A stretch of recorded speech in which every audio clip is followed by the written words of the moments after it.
Good morning. You guys are not fully awake, it seems like. Are you fully awake? Caffeinated?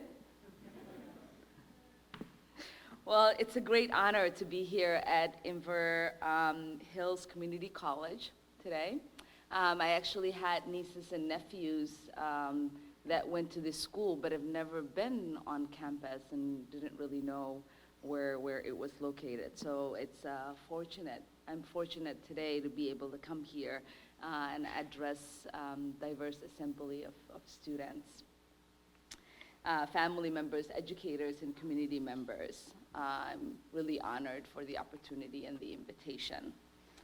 Today is a special privilege for me because we're standing in an institution dedicated to education, to growth, and opportunity. I am proud to say I come from a family of educators. My father, my mother, and both of my grandparents, most of my uncles and aunties, all worked in education at some point in their lives.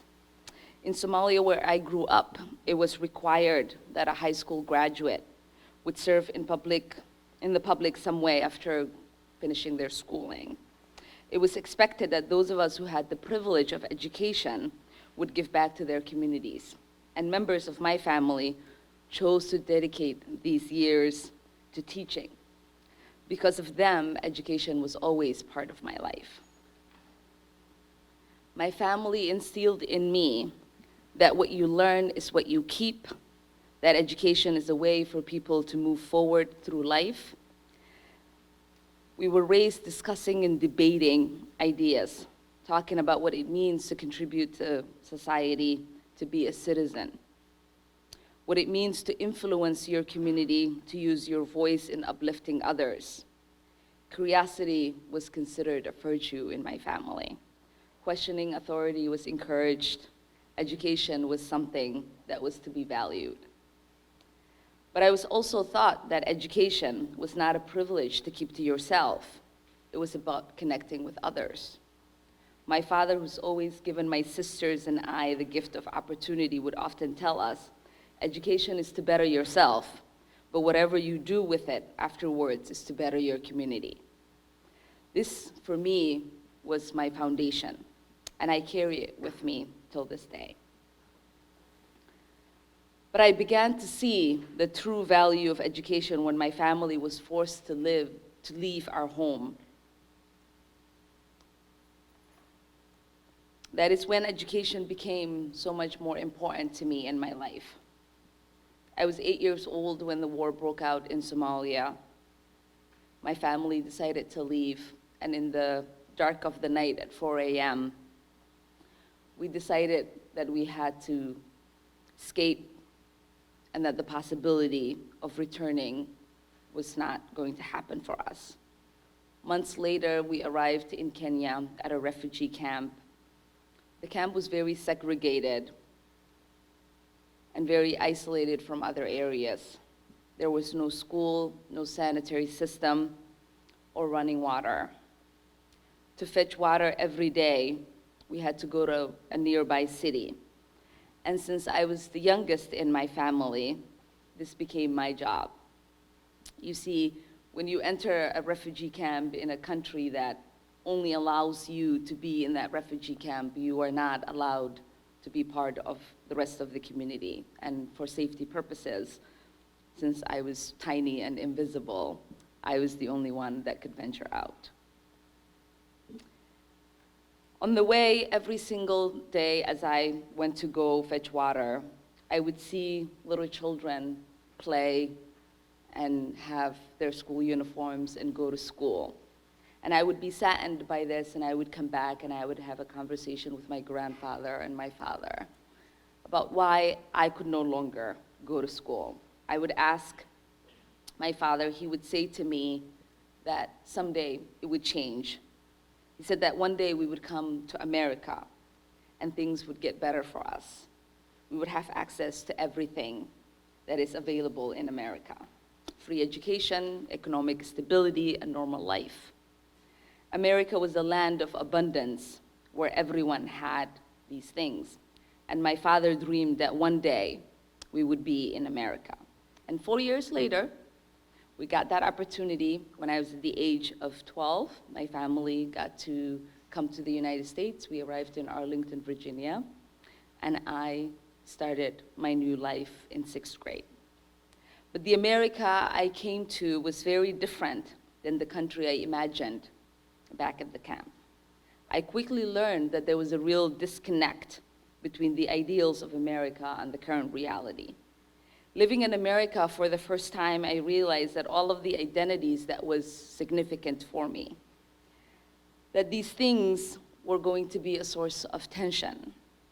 It was for the first time I realized I was Black, the first time that I realized the stigma it carried to be an immigrant and a refugee, the first time that I realized the exclusion that came with being a Muslim person, who was visibly Muslim because I wore a headscarf. And it was the first time in my life that I was treated as an other. When we were in the refugee camp, we thought of America as a place where people came to have access to opportunity, liberty, and freedom. It was supposed to be a place where class, privilege, and status didn't really exist, where everyone was supposed to be the same. Again, it was my father who maintained hope, who maintained the value we placed in education. In my family's experience, being forced to move away and adjust to a new world, education was seen as the greatest equalizer. It created an independence that was internal, so that we could see ourselves as equal in the world. That's what we moved to this country for, my dad would tell me. I started middle school, and as you can imagine, it was really hard. I didn't really speak any English. I knew 2 phrases, and those were hello and shut up.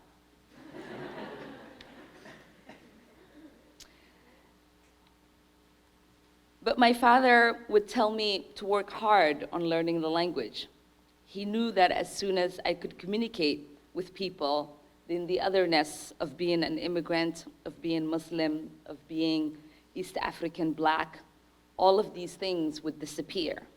He would say, when you can talk to people, they would finally see who you are. My father raised this urgency in me so that I could create conversations and build relationships, so I could connect with people through a common language. I worked really hard and became fluent in English in about 4 months. Today at Inver Hills is dedicated to making home and place. I'm reminded of the importance of building connections with others. I'm reminded of all the lessons handed down to me by my family, that I could find opportunity for myself while finding an opportunity for everyone to be part of our community. I'm reminded of my unique experience adjusting to this new country, that I can communicate with those who see my otherness, so together we can speak the common things among us. I'm reminded of the first time I participated in politics. When I was 14 years old, I went to the Caucasus with my grandfather to serve as his translator. As many of you might hear in the news, there's a place called Brian Coyle Center, and it's right next door to those colorful buildings. That's where I took my grandfather to participate. I saw my grandfather, who spent most of his life living under colonial rule and dictatorship, so excited to take part in actual process of representative democracy, where people came together and were able to discuss what kind of government they wanted to have. I'm reminded that through the simple act of communication, I can connect others to the joy of a democratic society. From my experiences, I find there is power in uniting diverse people, that building connections lends itself to something greater. I find that my voice is unique and valuable and powerful, and I recognize that other people are just the same. I find that when I speak words of connection, I lend my voice to a common language, one that advances our collective success and unites us as humans. My journey, the path to discovering the power of my voice, was not straightforward. There were twists and turns and stumbles and setbacks, new courses and constant changes. I had to be willing to disturb what was defined as being normal. I had to be comfortable with being different. I had to embrace the things that make me unique. My family played a huge role in shaping my voice. In Somalia, we were always the odd family. We didn't really believe in gender norms, which was a little strange growing up in a Muslim family back in Africa where traditions were very important. My family wasn't really interested in being normal. We did not abide by the traditional ways of raising boys and girls, where there were certain things you had to learn and certain things you didn't do. We were a family that believed that you should learn your lessons and you should try to be the top of your class. You should show up on time and you should respect others. Those were the only things that mattered. And things like gender had nothing to do with your educational experience. They wanted to raise humans who were intelligent and capable of contributing to their society. That might be why my family was always been run by smart, strong women. My grandfathers and father and most of the males in my family followed the lead of the women in our household, who were very headstrong and confident. I think my skepticism to conformity, my certain rebelliousness, comes from those independent women. This sense of rebelliousness often showed itself in my Islamic studies, and I didn't want to dress like a girl to go to these classes. I didn't want to accept some of the rules that my teachers made. There was one rule when I was younger that when you came to the classroom, the boys went to recite their lessons first, and then the girls went after that. Well, growing up in a family that didn't really believe in these gender norms, I wasn't certainly able to follow those rules and felt like they were unjust. Another big rule that we had in these Islamic studies was that girls didn't attend movie theaters. And the boys, who were usually the captains of these classrooms, would go to these movie theaters and they would try to make the girls bribe them into seeing these movies, have them pay their way so they wouldn't tell their teachers that they saw them. And so one night I was at a movie theater and one of the boys who was the leaders of my class saw me. And he said, "You pay my way or I'll tell the teacher and you'll get punished tomorrow." So I said, "Well, no, thank you. I'll wait for my punishment." When I got to class, he told the teacher, and the teacher said I should prepare for my punishment. I told him I came from a family where that wasn't going to be okay. And so he followed me home to my family, and when he came to have a conversation with my grandfather told him, "Who are you to tell my daughter that she's a girl? And who are you to place inferiority onto her?"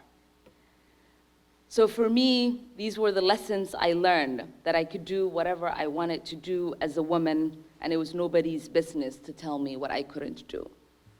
These experiences helped empower my voice to speak out and advocate for what is right, even if it seems different or unconventional. One of my grandfathers would always call me Arawelo. Arawelo is, in the Somali folklore, a queen, a revered queen. And to most young girls in Somalia, it was used as a derogatory thing, something similar to being called bossy, something that was supposed to be discouraging. But for my grandfather, being called Arawelo was supposed to be empowering. And so every single morning when we would get ready to go to school, he would call each of my sisters into his room and he would say, "You're an Arawelo. Make sure you take on the day like an Arawelo." And so all of us walked around thinking that we were queens, we were the special queen of the family, until later in our 30s we shared this story and realized that our grandfather told all of us that we were the Arawelos. It is sad that even today when I see Somali women and I talk to them about the fact that I was called Arawelo and how much I loved and how much I was proud of the fact that I was called Arawelo, to see the shock in their faces, because to a lot of them, this was an insult. It was a way to silence them. And for us, it was to make us carry ourselves with pride and confidence. And so for me, I internalized this Arawelo in me. And so I carry myself with confidence and elegance and try to make sure that I have poise. These experiences did not necessarily fit with the societal norms or traditions. They were my own way forward. After high school, I ended up going to a small private college instead of a large university. I was recently married and just had my first child. I was working a full-time, so I needed flexible scheduling. The smaller school, which offered nighttime classes, fit very much into the needs of my family. But I was studying something that I wasn't really interested in, and it started to become clear that this place wasn't right for me. I realized that it wasn't where I needed to be. I decided to leave that school, work full-time, and care for my family. And a few years later, I went back to school, to a 4-year university at North Dakota State. And yes, there's a lot of Somalis who live and go to school in North Dakota, where I studied political science and eventually received my college degree in my mid-20s while working and taking care of my children. There's no such thing as doing things the right way or following a particular path. From my experience, I believe it just doesn't exist. I'm very much against the idea of normal. When we impose these standards of normality for others and force them to conform, it becomes a way of favoring certain groups of people, giving an advantage to those who act a certain way or come from a certain background. And as the result, we look down upon those who don't fit into that mold. Oftentimes, people place a lot of emphasis on following a direct path. This idea that you graduate high school, you go to college, you get a job, and so on. For some people, that's a great route, and it works wonderfully. But for a lot of people, their journeys are different. They will forge their own path to success. And here in Inver Hills, every student has a different journey. Each one of you is discovering your own way to success. You might have started a college a little later in life, like me, or are taking classes while you're in high school. You might be working towards a 2-year college or a technical degree, or planning to transfer to a larger university later in life. You might be balancing your studies with a part-time job, or caring for your family, taking night classes to work during the day. You might know exactly what you want to do in life and already have your major picked out. Or you might have no idea and change your mind multiple times. That's one of the best parts of institutions like these, where you're at in your educational path, you are on your own path. It's about what you envision for yourself, not how you compare to others' standards. It's about embracing the things that make you unique and valuing the things that are unique in those around you. What makes our society great is it allows each one of us to be different. What the American dream looks like for all of us is up to us. It's why my family faced certain difficulties and difficult uncertainties start a new life in America. It's the belief that we bring our own perspectives and identities and values to this country, and that we embrace the strength of diversity. It's the experiences that make us different, that are the same things that make us valuable and important. Our unique journey through life provides us with strong talents and distinct perspectives. Together we can work to recognize these qualities. We can embrace our own journey and support others' experiences as well. I believe that we are all connected by individual assets. We can all recognize the worth of others, even if they look or act different than we do. We can all understand that every person has some qualities to offer to this world. We can all understand how our own journey makes us who we are. And to me, that is a very powerful thing. The strongest qualities I hold today come from my own journey.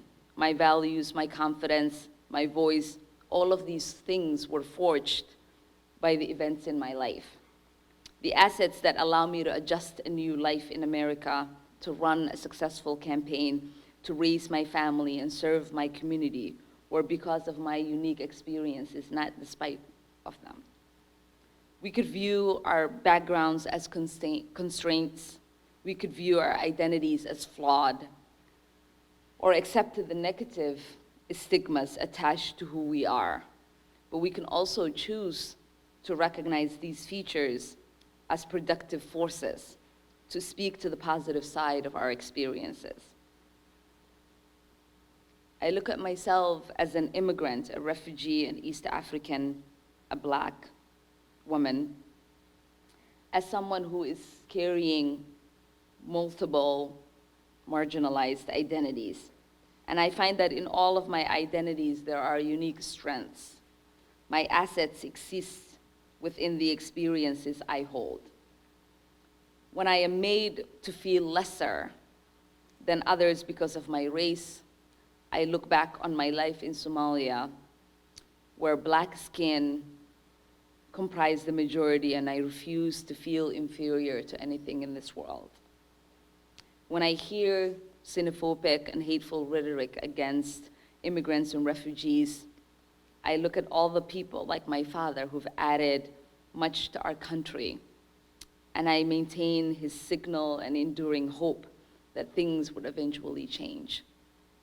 When I'm told that my faith is not compatible with the American democracy, I look to the traditions of consensus building and diplomacy that is inherent in my Islamic culture.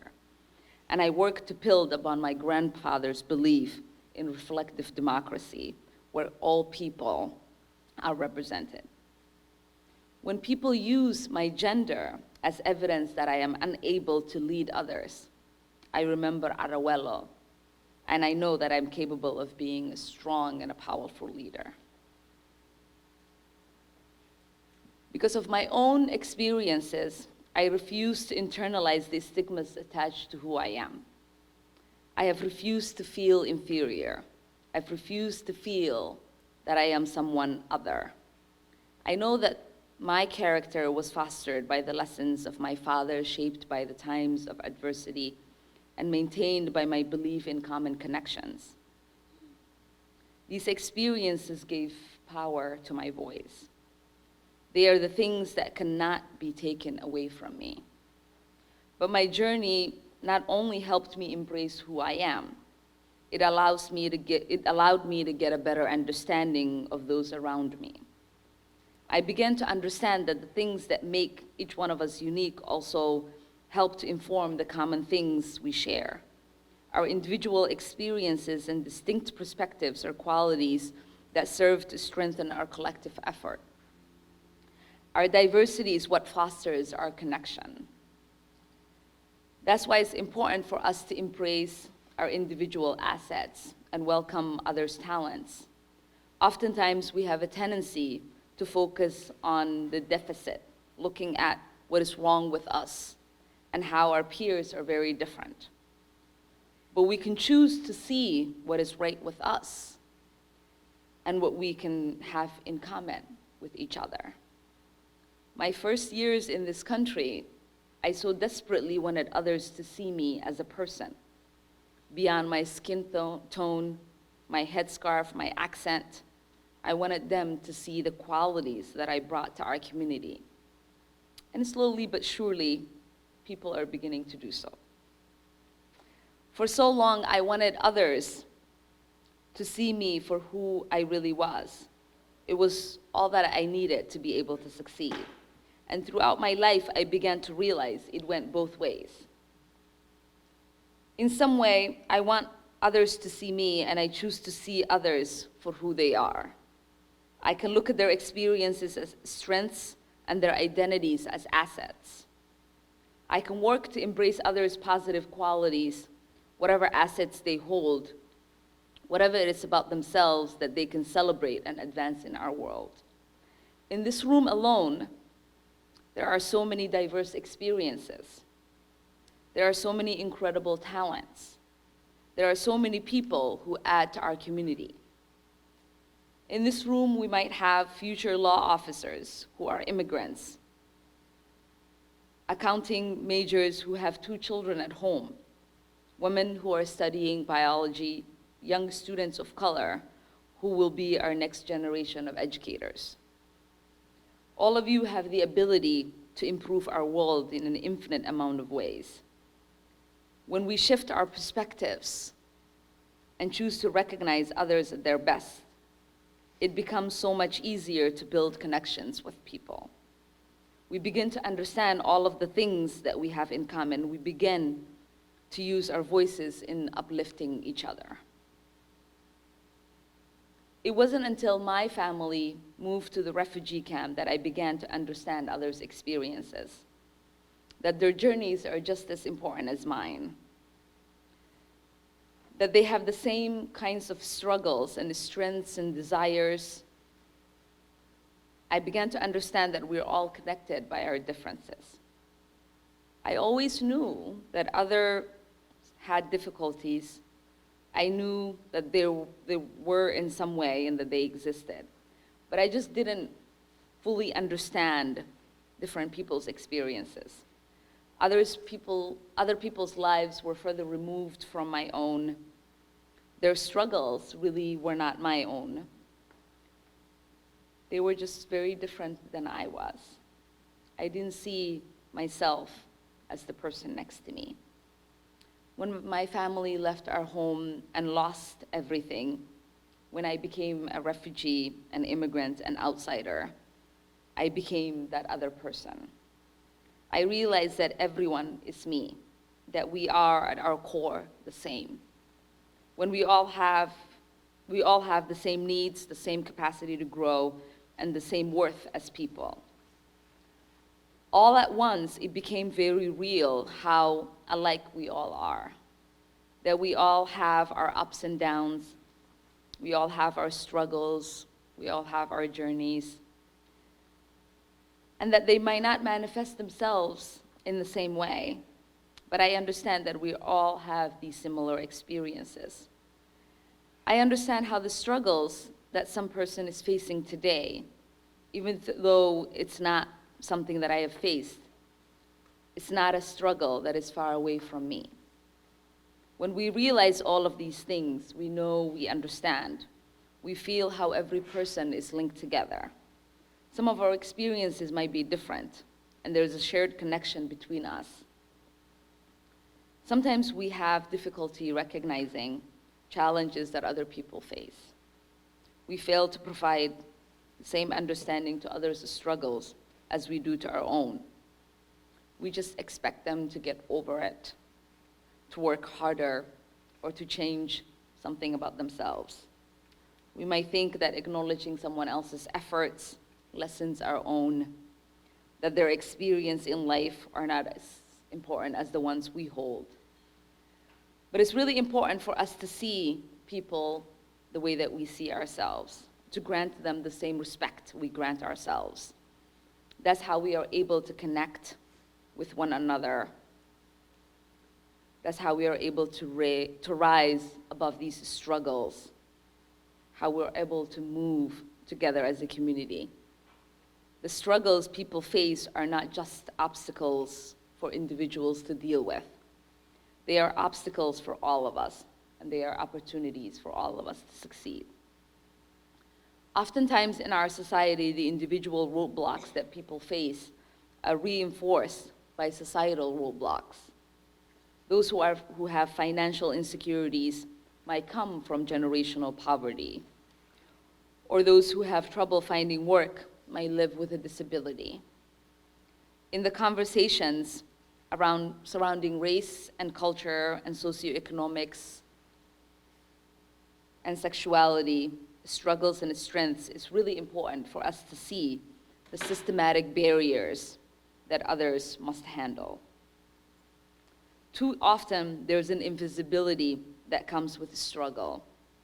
It's our job as a community to lessen that invisibility, to really listen to other stories, and to understand how we might have some biases around what other people are experiencing, and to figure out how we can move forward together as people collectively.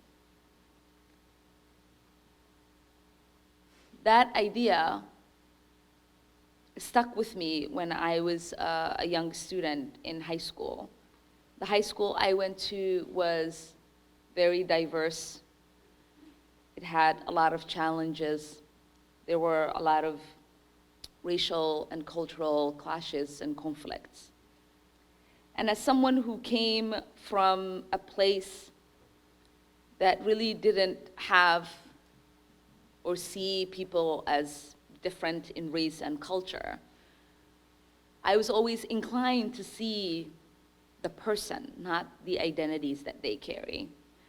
And so I assembled a group of students, and this was the first organizing that I did, and we went to go have a conversation with our principal. And through that conversation, we created a program called Unity in Diversity, where we would come together every Monday, share a meal, and go about building relationships with one another so that we could understand as students, as high school students, we all shared similar struggles, and that our cultural, racial barriers were going to create a different burden for us. And we can all work collectively together to lessen that burden for one another. With this program, we had many retreats, and we would travel together. It was time for us to move past all of the things that we thought, only if I've gone through that, I could speak to this because it happened to me. It was time for us to realize that we all have had these experiences, and just perhaps in a different way. And I remember in one of these retreats, in these experiences that we would go through, we learned about the indigenous people, and we went to a reenactment battle of the Dakota War, and to see the history of Native American people. And it was a particular connection in that reenactment with the gunshots and everything that a lot of the refugee students that just came from war-torn countries were having similar reactions, as if we were having conversations about our own ancestors and our own experiences. And these stories connected us and allowed us to see ourselves as part of a bigger collective as humans. That particular program that we had was built off realizing that we were all students who had a common goal, who had the same dreams, who had basically the same struggles. Our school's environment was so much better in the remaining years. This experience shaped my desire to work on building bridges, creating collaborative efforts. In order for us to tackle persisting issues, we must acknowledge our commonalities and realize that not one person has the solution, but we as a community collaboratively can find the answers. You realize that it's up to all of us to discover ways to come together and to solve problems, to provide opportunities that account others' needs, to rise above our struggles together. And you realize that there are countless opportunities that arise when we explore each other's perspectives and we discover each other's assets. When we look at others and we see that they are people just like us, that's when we create real connections. We see what is the loss for me. We see what is the loss for me when you fail, what is the gain for me when you succeed. We understand that everyone's success is our own excess, and everyone's failure is our own failure. We lend our language to uplifting one another and working collectively as a community. This is a story of my journey, of what it means to build a community for us to come together. And I thank you for allowing me the opportunity to come and share my story. I wanted to give you all an opportunity, if you have, chance to ask some questions for the remainder of my time.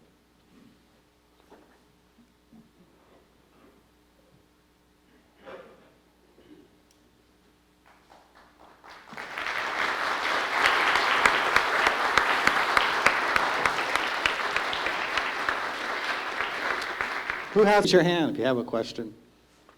Come on, some of you must have some questions. How do I get A's next semester? At least that.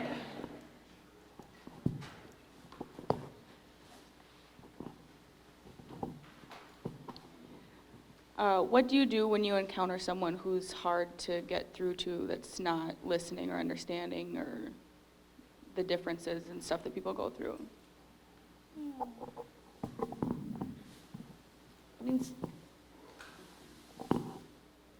So I always start with the premise of we all have different experiences, and we all see the world through a different lens. And so oftentimes I find that if you are engaging in a discussion, not to get your point across, but to have a conversation about these things, you are able to get to a point of consensus later on. But we've trained ourselves to think that we must win that conversation, that in one setting we must convince others of our point of view. And it takes a long time for people to see things from a different perspective.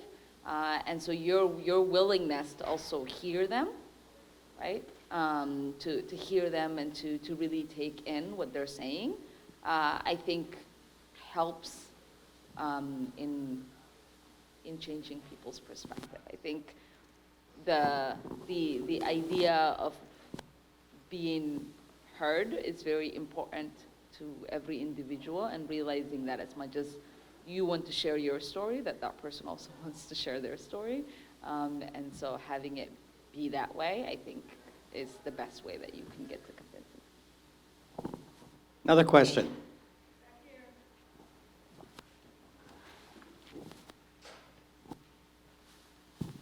Hi there. I just want to start off by saying how much of an inspiration you are to our women and to myself, and you really paved the way for a lot of women in government. So I kind of want to span off of this question right here by stating how long did it take for you to overcome the challenges in becoming a congresswoman, and what were those challenges for you? Oh, I think I'm still overcoming many of the challenges. Yeah, exactly. So I think, they're just the obvious challenges. I think because politics is somewhat designed for a particular group of people, right? Like we know politics is dominated by white males and of a certain age. And so being a woman is a barrier in politics. Being a young person is a barrier in politics. And I think, you know, just being the first, right? Like where you don't have other people who've gone through that process is also a big barrier. But I was saying, I've always believed that I belonged and I have something to contribute, and this is like my place. And so I oftentimes don't really dwell on the challenges that my otherness brings. And so I just oftentimes think that if I give value to my voice, if I give value to my presence in a space, then others will see value in that. And so that's how I overcome. It's sort of like a mental exercise.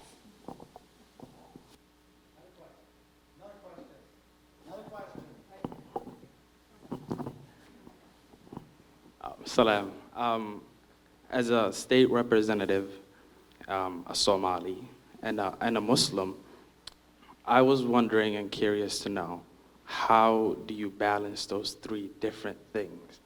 As Islamic values and morals, and your Somali culture, and politics. How do you balance those three different factors? And has there ever been a conflict between those three or those two?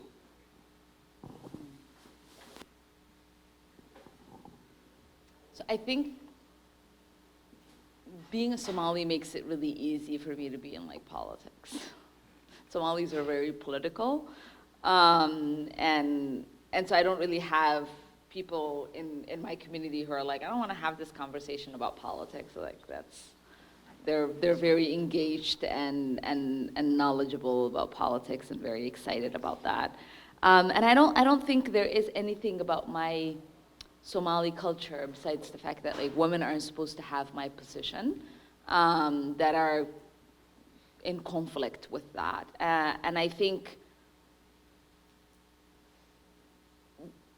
I believe that there is and should always be a separation of like faith and governing.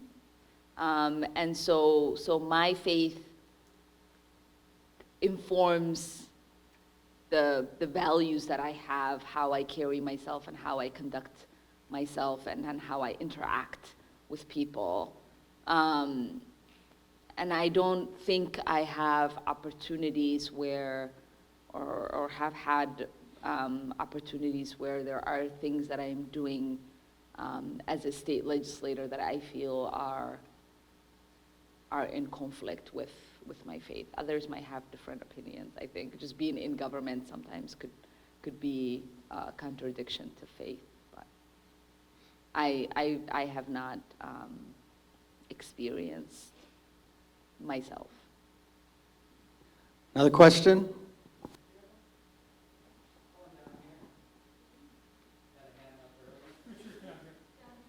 Okay, cool.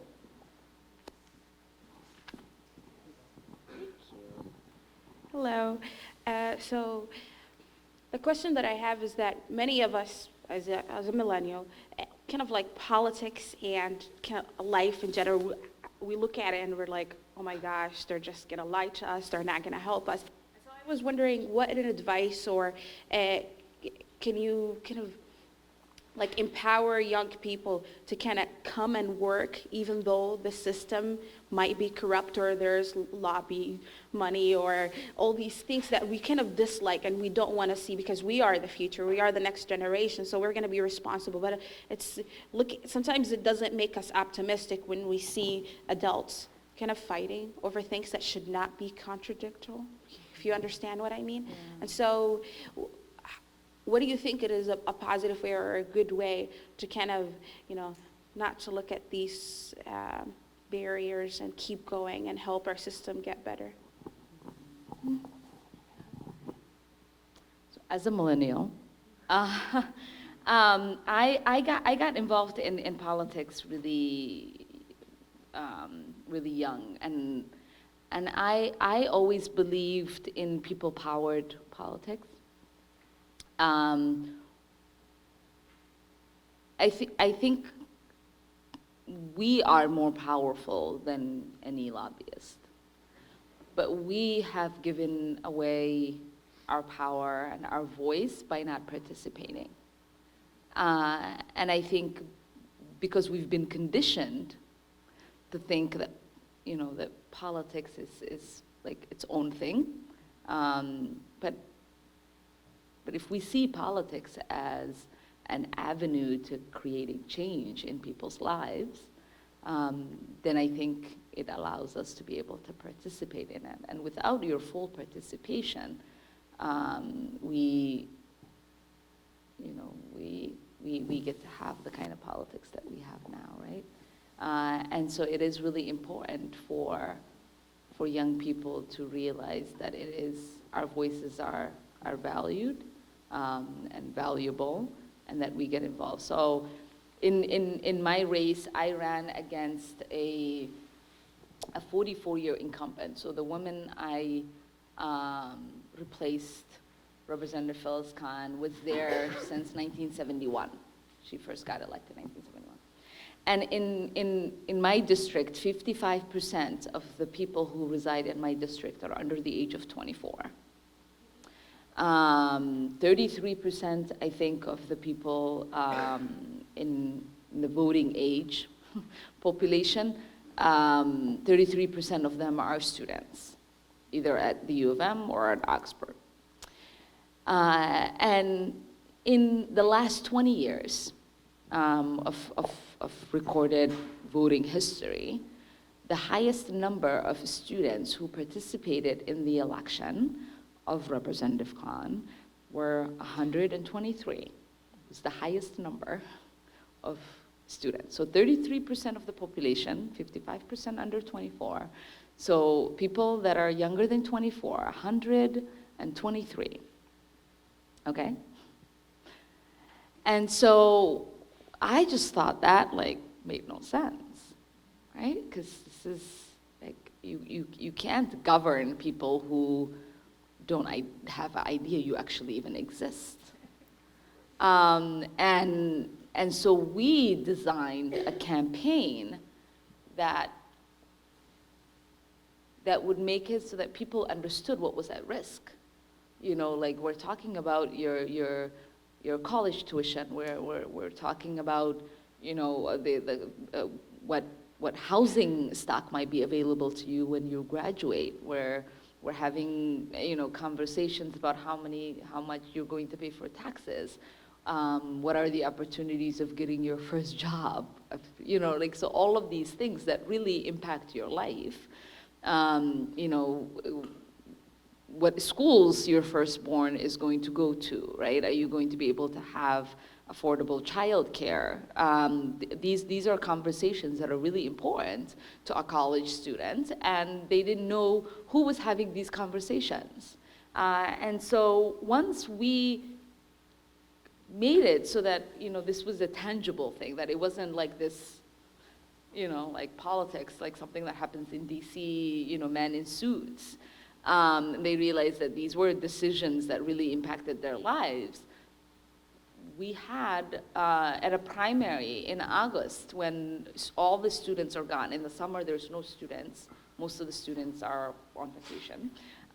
So the campaign, June through August, we had over 800 students vote in our primary.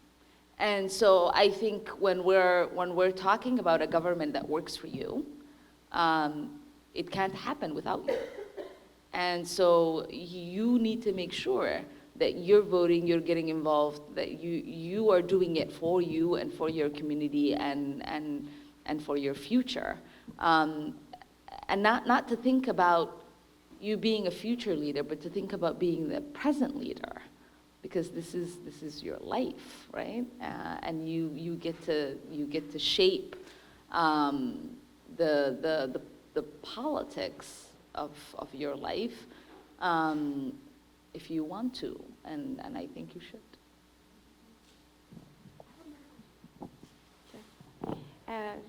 I also have another question. It's about law enforcement. Do you work with like the law enforcement or like laws or legislation? Because one thing that I feel that is very important is that a lot of people have a big disconnection between the law enforcement and people of color. Like for me personally, every time that I go out there and I'm afraid if I get in trouble, kind of the reaction that I would receive. I'm kind of afraid. I've never been through, but I'm kind of assuming, maybe it's bias, but I'm assuming maybe the kind of like the communication that is going to happen between me and the police officer is not going to be great because I am a person of color. And so how can you empower the law enforcement and the people in Minneapolis to kind of come together and work where we can educate our police officers? Have you done any such programs, or, I'm not sure how that works, but can you tell us a little bit about this? So yes, I think, there's a lot of problems. There's a lot of systematic problems that exist within our law enforcement system. And so I am sponsoring a bill that would fund law enforcement agencies to be able to do diversity training, implicit bias trainings, and those kind of things, so that they are able to understand their own bias in interacting with communities of color, and making sure that we are also funding opportunities for people to recruit within communities of color, so that we have police officers that look like the communities that they police. And so I have a bill that makes cities, that allows cities to be able to hire or create residency requirement for law officers, so that we have people who are living in the communities that they're policing, so that they can see themselves as part of that community. And we also have the bill to fund that. And then I also have a bill that would make it so that police officers are not really in schools, so that we are investing more in social workers and mental health workers, so that we don't have people who are causing children to end up in the prison to school pipeline. So it's time to go. Let's, if you have any more questions, why don't you come on down afterward? Ilhan can stay around for a little bit and answer your questions, or if you just want to meet her, Thank you. shake her hand. She'd be glad to do that with you. Let's give her one more round of applause. And thank you, Ilhan Omar.